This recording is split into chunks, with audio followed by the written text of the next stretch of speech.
Hello everyone. Today we will talk about how to fix the app of Pinterest. We will go to settings.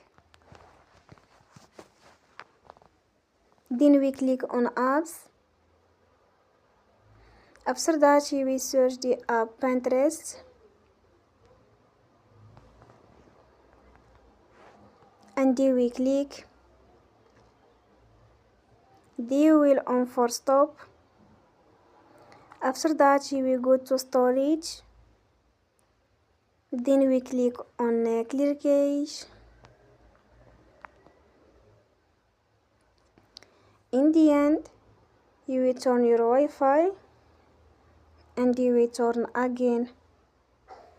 Don't forget to support us by like and subscribe. See you.